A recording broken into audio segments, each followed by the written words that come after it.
nitasimama kwenye mna, hey, nione lile atakalo. Wewe, Bwana Yesu asifiwe. Hauwezi kutendewa kama hujasimama. Watu wataendelea kukukalia, wanaosema ati watakudharau wakusalimia na heshima. Usipojitahidi watakudharau tena.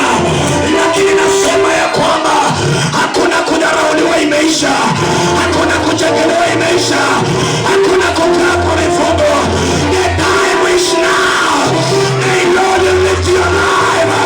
Ainua watoto wako, ainua familia yako. Kama ni sawa simama, sema sawa.